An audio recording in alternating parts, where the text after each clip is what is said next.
Ingatkah kalian dengan sosok ini? Ya, Gus Dur.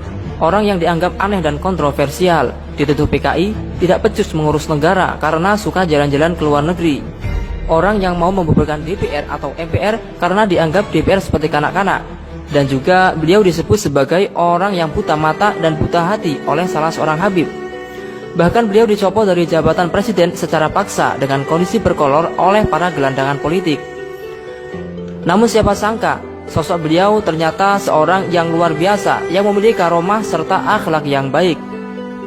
Meski asal beliau adalah santri pesantren, namun kecintaan beliau terhadap agama dan negeri, beliau berani korbankan harta dan nyawanya. Beliau pernah berkata, tidak ada jabatan di dunia ini yang perlu dibela mati-matian. Beliau adalah seorang yang toleran, zuhud, warok, dan gemar bersedekah. Bahkan menurut Gus Durian, ketika Gus Dur sakit, beliau tidak memiliki biaya, hingga istri beliau Ibu Sinta Nuria mau menjual jam-jam tangan milik Gus Dur.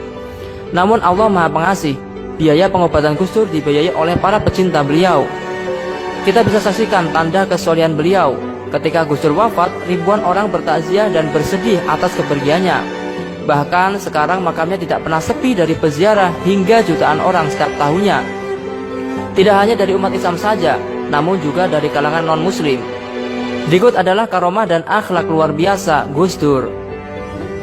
Pertama, Gus Dur berubah menjadi dua badan, raga sukma.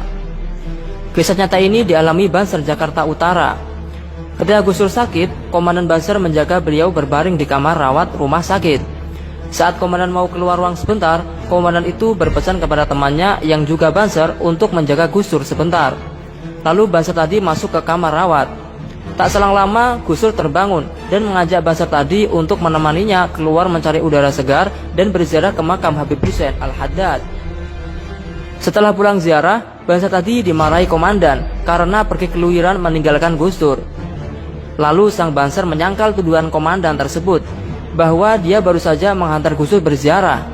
Komandan pun tak percaya karena dari tadi dia menunggu Gus Dur yang sedang tidur di kamar rawat. Akhirnya mereka saling berdebat dan bersih tegang tentang penglihatan dan pengalamannya masing-masing. Keikhlasan Gus Dur menjauhi riya atau pamer. Kiai Haji Marzuki Mustamar, Ketua PWNU Jawa Timur pun pernah mendapatkan sarung merek BHS yang diberikan Gus Dur melalui seorang Habib di Sidoarjo. Habib tersebut berkata bahwa sarung itu adalah titipan dari Gus Dur yang harus diberikan kepada para kiai setelah Gus Dur meninggal dunia. Karena ketika dibagi sebelum Gus Dur meninggal, maka para kiai akan mengucapkan terima kasih kepada Gus Dur. Maka itu sampai sekarang sarung itu pun sangat disayang oleh Kiai Marzuki.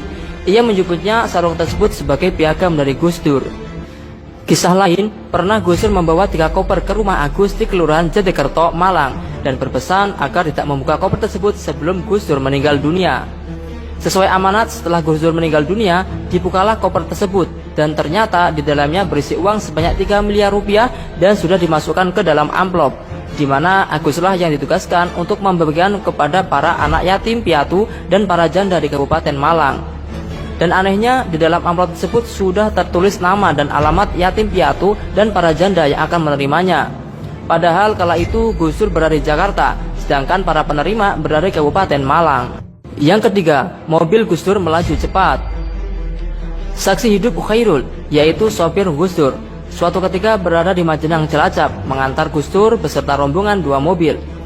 Saat jam 12 siang, Gus Dur mengajak pulang karena di rumah ada tamu yang harus ditemuinya pada jam 13.00. Namun sang sopir berpikir mustahil, paling tidak sampai Jakarta pukul 3 atau 4 sore karena jaraknya yang sangat jauh, harus melewati kawasan puncak yang jalannya kecil, berliku-liku dan naik turun. Saat itu belum ada tol Cipularang. Setelah sampai, anehnya sang sopir menengok jam tangannya masih pukul 13.12. Luar biasa, jarak Jakarta Cilacap ditempuh hanya 1 jam lebih sedikit. Padahal rombongan mobil di belakangnya baru sampai di Ciganjur pukul 16.30. Beda 4 jam lebih dari perjalanannya. Akhirnya Gus Dur tidak terlambat menerima tamunya yang juga baru saja sampai. Seperti baru. Hujan deras pernah mengguyur kota santri Jombang yang membuat makam Kiai Haji Abdurrahman Wahid atau Gus Dur ambles berlubang akibat gurusan air mengganggang lebar. Subhanallah, yang lebih mengagetkan, jasad presiden keempat itu masih utuh. Kain kafan yang membungkus jasad Gus Dur masih utuh dan putih. Akhirnya penjaga dan pengurus pondok langsung membuat barisan blokade untuk menutupi lubang di pusaran Gus Dur. Hal ini dimasukkan agar peziarah tidak sampai mengambil gambar. Kisah ini mengingatkan kita akan syair karya beliau yang bernama Syair Tanpa Waton, yang mengandung nasihat luar biasa kepada umat. Di antaranya kita disuruh untuk tidak belajar syariat saja, yang cuman bisa pintar, bicara, menulis dan membaca agar tidak sengsara. Karena sekarang banyak orang hafal Al-Quran hadis tapi suka mengafirkan dan menjelekkan orang lain, padahal kafirnya sendiri tak dihiraukan karena masih kotor hati dan akalnya.